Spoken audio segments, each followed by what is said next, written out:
Boas tardes a todos. Hoje vou falar de existência de Deus. E como é que a gente pode provar a existência de Deus? Usando aqui a máquina da cremalheira. Vou dar alguns exemplos que cá sei, para fazer-vos pensarem também comigo e chegarem a uma conclusão. Primeiro, podemos falar do próprio movimento, não é? Se eu, por exemplo, dei aqui uma chapada agora na câmara, não é? O que é que aconteceu? A câmara moveu-se porque a minha mão foi de encontro a ela, tocou nela e ela moveu-se. O que é que fez a minha mão mover? Foi os meus músculos. O que é que fez com que os meus músculos movessem? O meu cérebro. O meu cérebro mandou uma mensagem aos meus músculos para dar essa chapada. Porquê que o meu cérebro funciona assim? Porque sou eu próprio, existe. Portanto, sou eu que comanda todo o movimento que deu origem à chapada. E portanto, a gente vê isso por exemplo, vamos analisar mais, por exemplo, o espaço, não é? Por exemplo, a gente olha para o universo e a gente vê tudo, como as coisas se movem, não é? Os planetas, os cometas, como é que a galáxia se move, o universo está-se a expandir, não é? Isso já é um facto da ciência. Então, como tem tudo uma causa de efeito, que tem sempre um causador desse movimento, não é? Se isto moveu, teve que acontecer este para ser movido. Se isto moveu, tem que acontecer isto para ser movido. Portanto, a gente chega à conclusão que tem que haver alguém ou algo que não tenha sido movido, tinha sido o primeiro causador do movimento. E aí a gente pode concluir que Deus existe, não é? Deus é o primeiro agente imóvel que deu movimento a todas as outras coisas. Outra coisa que a gente pode pensar, por exemplo, eu existo, não é? Mas como é que eu existo, não é? Porque, não é? Os meus pais tiveram que fazer ali aqueles truques de magia, não é? No bem bom, ali nas suas acrobacias. E como é que os meus pais existem? Porque os seus pais também tiveram que fazer os seus truques de magia, as suas acrobacias, não é? Embora a gente não queira imaginar, mas pronto, é assim desta maneira.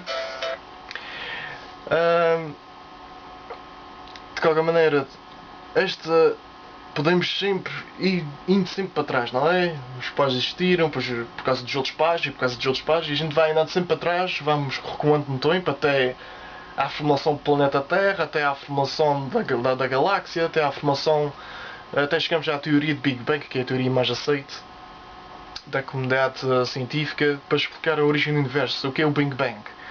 É uma massa de volume, uma massa de tanta energia que depois de ter explodido, por isso é que se chama-se Big Bang. Big, grande.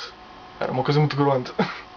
Bang, fez um bang e explodiu e espalhou tudo. De qualquer maneira, o que é que havia? Então a gente pergunta, o que é que havia antes do Big Bang? As pessoas dizem, nada. Mas então como é que o nada transforma em alguma coisa, não é? Pois isso não prova a existência de Deus, e depois a ciência se calhar depois daqui a uns anos já dizer o que existia antes do Big Bang, tá bem? Então,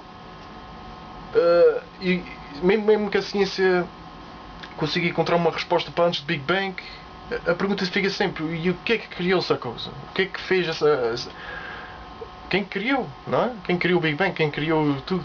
Não é? Tem que haver alguém ou algo que não tenha sido criado, que tenha sido o primeiro agente de criação. Isso é Deus, não é? Outra coisa que a gente pode analisar, não é? Ao nosso redor temos seres perfeitos, quer dizer, seres que têm um grau de perfeição. Uns são mais perfeitos que os outros, outros são mais evoluídos que os outros são mais inteligentes que os outros. Não vou falar agora das louras, que isto não vale a pena. E portanto há aqui um nível vê-se que há uma gradação, não é? Uns mais perfeitos, uns mais inteligentes. E em cada gradação que a gente tem que que a gente analisa, tem que haver sempre um máximo. Há um máximo de perfeição, há um máximo de inteligência.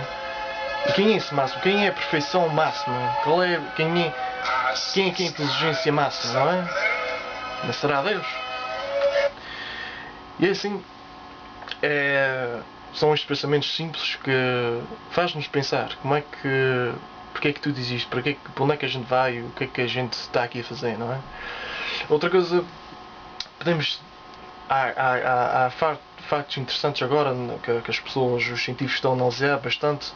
Não sei se vocês já ouviram falar, o sudário de Turim. O sudário de Turim é um lençol de 2 metros e tal, que dizem que foi o que cobriu, envolveu Cristo quando foi para a sua tumba, quando morreu.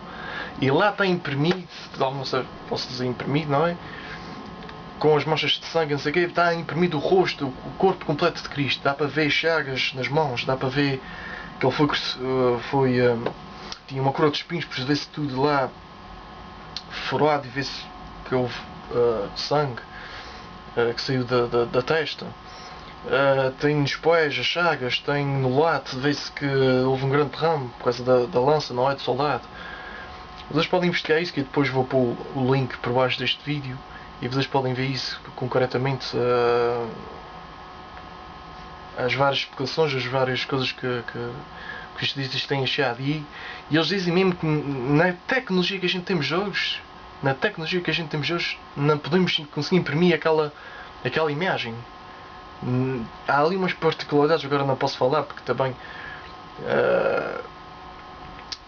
seria longo e não sei dizer bem os factos concretos, certinhos, não é? Mas há ali alguma coisa que com a nossa tecnologia de hoje ninguém pode fazer uma réplica daquilo que está ali. Portanto, para mim é uma das maiores provas que Cristo existiu. E mesmo os historiadores, quem é um bom historiador, afirma que Cristo de facto existiu. Existiu na Terra, foi uma pessoa que viveu. Os bons historiadores falam disso. Portanto, é tudo um mistério, principalmente um mistério de fé. E espero que vocês tenham de alguma forma, este vídeo tenha de alguma forma feito vocês pensarem mais um bocadinho, verem como o mundo e como as coisas têm um bocadinho de Deus nelas. Não é? Muitas vezes a gente sai de casa, está a chover e ainda estamos contentes. Está a sol, não estamos contentes porque está muito calor. É sempre uma coisa, não é? Em vez de agradecer à natureza que a gente temos, às coisas que a gente temos, não é? Aos passarinhos, à inteligência humana que o Senhor nos deu para fazer as estradas, os carros, os aviões, tudo, seja lá o que for. Tem tudo dele. Portanto, despeço-me e a gente há de se ver para a semana, se Deus quiser.